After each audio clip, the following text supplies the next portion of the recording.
Hello everyone and welcome to Veterans in Crisis podcast. Today we have Stacey younger. Stacey is a veteran's wife, but she's also VICS's ambassador to the Foundation of Light. Welcome to it, Stacey, alright? Hi, yeah. I am. Thanks for coming on today. I know you're feeling a little bit nervous because your laptop wouldn't work, but there's people who took 12 hours to get on, so half an hour's now. I asked you to come on because, well, several reasons. First, we haven't really had one of the sort of clients' wives on, Right. so to see from a different perspective, but also you being the ambassador for VICS at the Beacon, for the Foundation of Light. So if we start a little bit about maybe you grown up or how you managed to get with your husband and you joined the army and stuff like that, and then we'll work our way through. Does that sound alright? Yeah, go first. Right. So, did you live in Sunderland to start with? Yeah, I lived in Sunderland, Plains Farm. He lived literally round the corner. I was 17, so I was 17, he'd just gone 18. He hadn't been in the army long, and we got together the weekend before he was going to Kenya for 6 months. 6 weeks, sorry. Yeah. So the minute I met him, he was away, and no, it wasn't Kenya, it was Canada. Tell a lie. Living his best life in Canada. And I was like all broken hearted, newly in love at home. And then we just went from there really when he got back. And then you got married. And then where did you go? Well, no, sorry, we've been together 13 years now. We've only been married 2 years. All right. So when we were first together, he was based down Tidworth, Salisbury area. So he would come home once a weekend, a month, if we were lucky sometimes. And that was more when I got pregnant. He'd come home more. But I liked it at first. What, you liked being away? Yeah, I liked me space. And it was, he struggled. I'd say he struggled more than I struggled. And then when I had April, he was come home a lot more. So do you think he struggled because obviously he, being from the person who's in the forces, he's away from everything, so he's just at work, and you're at home and you've got your family around you and things. Do you think that was possibly why he struggled more? Oh, definitely. I think because he was so far away as well, he didn't get to come home as often as he liked. I think he struggled with that a lot more, and we were quite new, and I don't think we both thought it was going to get as serious as it did, as quick as it did. So I think he just didn't feel like supported as much as I was at home. So I used to go down a lot though. I used to get the train down and go down quite a bit. And how did you find that experience, mixing with loads of soldiers and Pad's wife? Well, at first I hated it because I'd went down one weekend and that was fine, and then he was like, "Oh, stay the week, but you're not actually allowed people on the barracks during the week." So then it became a game of hide and seek. So I was having to hide in his room, and it was strange. But everyone was really nice to us and stuff, and the other ones, they used to come and like check up on us and stuff like that. So it was all right. I quite liked it. You'll not be the first woman to hide in a barracks, I tell you. Honestly, it was the worst experience. Oh God! And he used to like come running back to check if I was all right. And I was literally confined in this tiny little room. I was like, I'm going out of my mind. I want to go home. But he wanted us there because he enjoyed having my company down there. So it was hard like that way. But weekend wasn't bothered. So how long were you together before he decided he was leaving? He didn't actually decide he was leaving, so I had April, and April was 1. So in 2011, he went to Afghan, and he did a 6-month tour in Afghan. And it was when he come back from Afghan, they were doing the redundancies, and that actually made him redundant. He didn't want to come out. He was devastated, and it was just the way he described it at the time. I remember you just got a brown envelope, you opened it, and you were either made redundant or you were staying in. A lot of people opted for redundancy and didn't get it. So I think he found that really bizarre because he didn't want it and he got it. So that was in the 2011. So he came out early 2012. And it was did did you notice a difference after you'd been at Afghan? Oh yeah, massively. Went through all sorts after he come through back from Afghan. Kind of fell off the wagon a bit.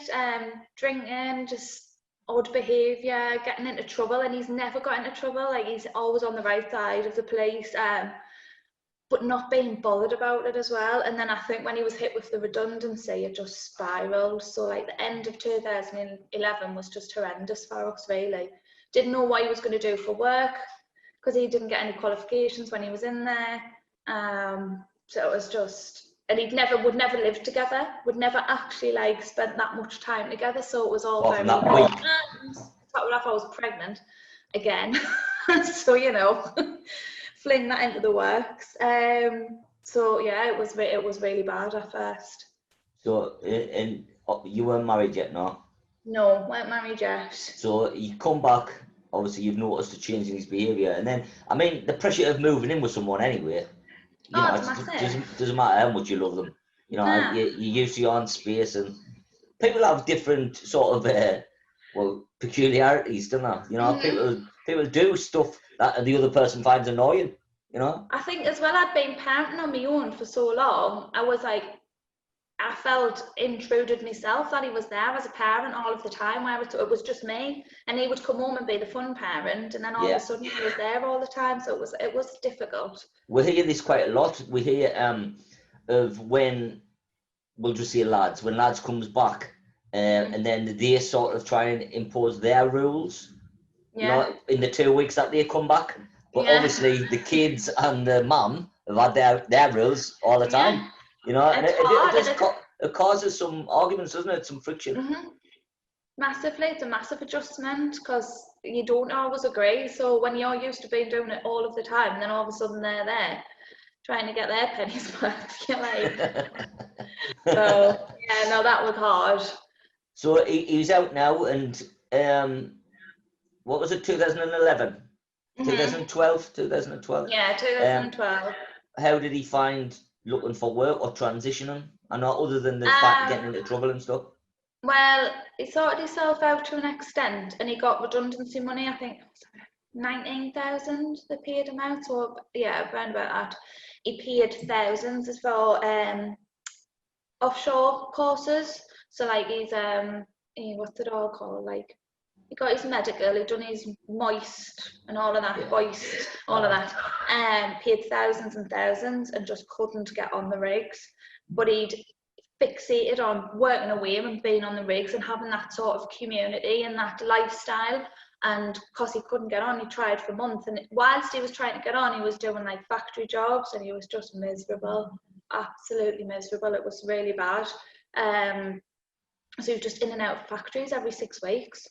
So he'd go to one, and then after 6 weeks he would jack it in, go to a different one, and there was no structure, he would say, no routine, there was no, like, and his like kids were trying to tell him what to do and he couldn't process it. Yeah. Well, it's fucking you, do you know what I mean? And he just couldn't kind of grasp that. I think there's like a misconception where people think if you do your course for the rigs, you pay all them thousands, you're gonna get on. But well, that's what it, yeah. That's it's basically few and far between, and really you have to know somebody to get you a job. Yeah, definitely. I've said it's not what you know, it's who you know, and it killed him because he literally just thought, well, if I pay all this money for these courses, then I'm on the rigs, I'm sorted, and it just didn't kind of work out like that. Wow. So then he spiraled again, and we ended up splitting up for about 7 to 8 months. I went back to my mum's. We lost the house that we were in. He went back to his mum's, and I told him he has to do something, just do something. And that's when he joined the TA. And it was great. Yeah, absolutely loved it. It was really good. He got really involved. He was there quite a lot. And that's when he started being like himself again, because he had that's all he knew. And he loves it. He lived for it. And it was actually the TA that encouraged him to sign back up. So for the viewers, what was he in to start with? Artillery. And then did he go back in the artillery? He didn't want to, but then he wanted to kind of stick to what he knew. But when he did go back in, he was over the moon. I pushed him, and I thought, I couldn't wait. Honestly, when they did accept him back in, I felt like fleeing a party. I was like, oh, me. I was like, he was going to us, like, you sure you don't mind? I'll be away again. I was like, oh, see you later. So when he did go back in, he says it was really different. Like, how do I explain it? He would say, like, lads would be on the phones around the, like, bunkers or whatever they are, and they just wouldn't be bothered. Where he says, if back in the day, if he whipped his phone out, they would have smashed it out of his hand. He wouldn't have had a phone for like 6 months. So at first he thingied with that, but then he just kind of slopped straight back in. That was great, loved it. So not only it sorted his sort of mental health out and basically his life, it was better for you as well. Oh God, as the kids were over the moon as well. Were over the moon, and then but it was weird. So he wasn't even away. He was only at Albemarle. It was only up Newcastle, and he was on the barracks. He says, "Do you want us to stay on the barracks?" I was like, "Yeah, you may as well. Save petrol." And I missed him like mad. I missed him having him around, the kids. It was very strange how I went from one to the other. And that's when we decided to get married so that we could get an army pad. And that was the only reason we got married. You're not the first person to say that, I tell you. And we moved up there, and it was great. He was really happy. He was doing loads. It was just fab. I had a house up there. I had a job up there. I was teaching up there. It was great. I absolutely loved it. Kids loved it. We settled. And it was nice because where we weren't actually on the barracks. We were in like a little cul-de-sac, but it was all armed forces and everything. So everybody was like really lovely. It was a nice little community. It was really nice. Where was that, Newcastle? Yeah, Newcastle. And how long did you stay there? 2 years. And then where did you go? Yeah.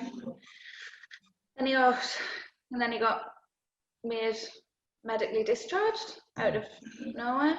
Out of nowhere. So how did that come about though? It was about not shy of a year before he went for a medical, and his hearing was terrible. So he had to go down to Southampton, and they had to do all the tests on his ear and whatnot. And they says it was borderline deaf, on the line, whatever that means. So he come back up, and it says if you want to continue, you'd have to sign a contract. And he didn't want to come out. So honestly, he could have put anything in front of me, he would have signed it. So he signed it. Yeah, happy to stay in. Yeah, happy to go on the range. Happy to do whatever. And then he was getting prepped to go to Poland for 6 months, March this year. And in the January, he went for a medical, and he completely failed his hearing. And I think it's his left side, he's completely deaf. Medically discharged. Who would have thought standing next to massive guns when they shoot that you've gone deafer? Who would have thought it? So yeah, and then it was just bang, the whole life was upside down. Everything was just. So this was kind of like where VICS came in, isn't it? So that's where yous came in, because I was struggling massively. Obviously they just said you had a certain amount of time to come out. Even put the whole coronavirus aside. It was like, you've got this much time to come out, and basically you're on your own. Nobody would speak to me because they'd have to speak to him. His head was up his arse because he didn't know what was going on. He was gutted, he wanted a job, and I was thinking, oh my God, I need a house and schools. And they were saying they would help us so far with Newcastle Council, but then I was like, I want to be at home, I want support. I've got no support here. And that's when somebody made us aware of Veterans in Crisis. And honestly, I think if it didn't, God knows where we would have been at, because it was a lifeline for him, mental health wise, and just. Well, I think if I remember rightly, like I think you had a month or 6 weeks or something like that to find somewhere, and everyone you were going to was saying come back in 6 weeks when you were homeless. Is that right? Yeah, that was right. So they were like, well, when the council had said, well, when you're outside of your property with all your things and you can't get back into your property, then come to us. And I was like, I can't do that. I've got nowhere to put my stuff. I've got kids. Like, I can't do that, and then you were in touch with somebody from the homeless team on the council, which helped absolutely loads, because they pushed Gen 2, they pushed everybody else along. But if it was just me on my own, it would have been a case of just standing in the street hoping that someone was going to help us. Well, this was when I went to see them, and I says, well, we've got 6 weeks here, it was, or a month. We've got all that time. What's the point in waiting until the day that the homeless? Because you've wasted 6 weeks, you know. Exactly. And luckily, I know a few people, and they helped us out. But everything. It should never get to that point. It should never get to any point where anybody gets told, come back when you're homeless. Because why have you wasted that time? Exactly. Like I said, I kept saying to them, as if we haven't got enough. Like, I've now got to find a new job. He's devastated because this is literally his world. He's got to find a new job. I've got to relocate my children, schools. My son's autistic. I was like, and then you're just telling us, oh, we'll just wait till you're on the streets, then come to us. And I was like, I've done everything, all the paperwork, everything. And I was just getting nowhere further forward. It was awful. Well, I think so. Since your case, and I've looked into it, like the MOD have a duty to refer for whenever this happens, and apparently it's never happened before. They've never ever referred. So no, that's what I said. I've brought it up with the council and other people that's got to happen. Like you've got to be able to save all that time. Nobody should be made homeless. No, well, I'd said them, you should have a veterans team. I've been told to have a veterans team, and they weren't even aware of it. They were like, no, never heard of it. And I was thinking, it is actually. And then when you'd have told me, and I went and researched this, I was like, by law, they have to house them. And I was so like, it was, but nobody seemed to know what they were doing on that end. Yeah, it is. I mean, really, unless you know, but like you said, it is law. Yeah, so people, unless you know. When you're in a job, you should know these sort of things. It's lucky that you came to us, and I knew that you had to do it. So once we got you sorted with your house, your schools and stuff like that, you sort of settled in and started doing some stuff with VICS, haven't you? Oh yeah, I've been doing loads, and before the whole lockdown stuff, I loved it. Friday doing his exercise, absolutely loves coming. Tuesday, just someone else to talk to. The kids, we've done their activities with the kids, they absolutely loved it. Was it yesterday? Adam rang us and asked us when we're going to go back. But yeah, I think if we didn't have yous, I think we would be back where we were in 2012, definitely. Well, I think working with the Beacon and the foundation and stuff, it's been brilliant for all the families. Yeah. You know. So this was Claire's idea to ask you to be an ambassador, and you said yes. You're over the moon for. So that's for you, just kind of spread the word and be our spokesperson at the Beacon, you know, which I was over the moon that you said yes. Like. Yeah, I was like, what do I have to do? And then I felt dead important. I was like, well, listen, I'll go and speak to them. And he was like, it's not that important. I was like, it is, just because they haven't asked you. I was like, how? Well, I'll tell you something, we've never had one before, so you're the first. So, you know, from now on, people's always going to have to follow your lead. Well, we're doing a cooking live on Tuesday with them. Oh yeah?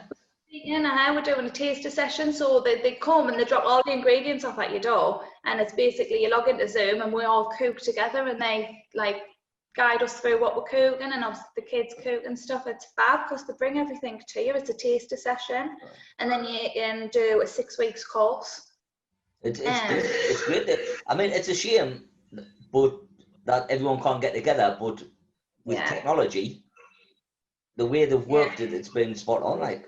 Well, that's what you said. Usually they would all go to the Beacon, and they would all use the big cooking rooms and all get involved. But just doing the best you can this way. Yeah, well, hopefully next year everything will be back to normal, or definitely. Anyway. Yeah. Did you just get to go on the climbing wall?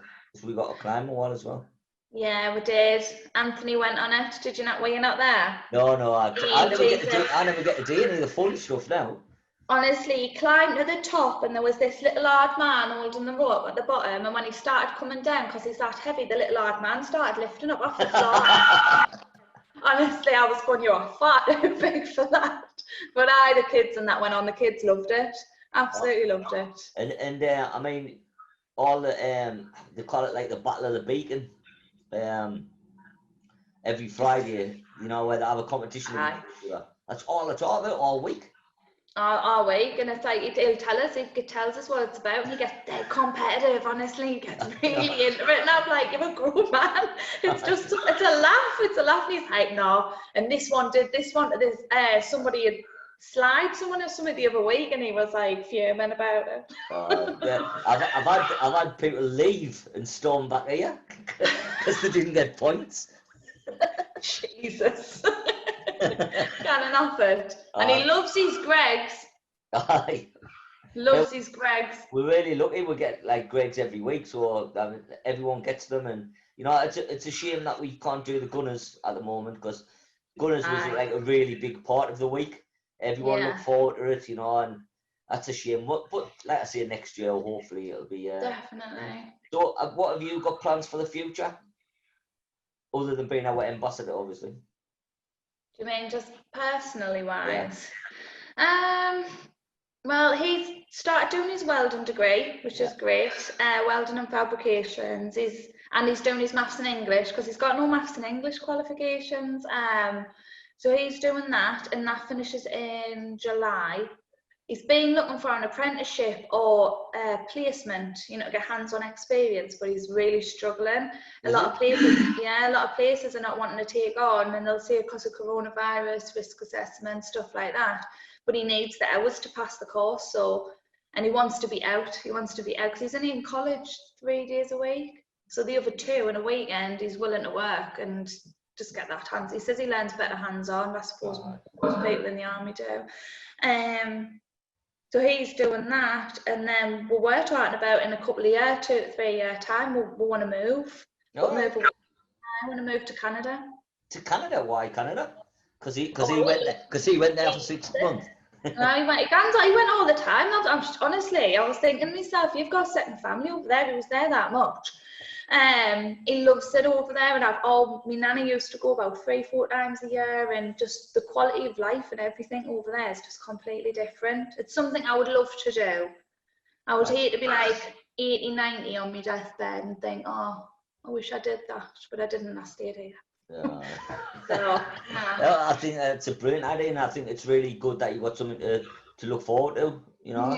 And him doing his welding degree, that's a brilliant thing. I mean, we'll speak after about, because I know some people who do welding, so we might be able to help them with an apprenticeship or something. Right, I want to thank you for coming on. You've been a great guest, and I'm sure you're going to be a brilliant ambassador for us. Oh, thank you. Right, well, you take care, and I'll speak to you soon. Well, thanks, Chad. Cheers, bye.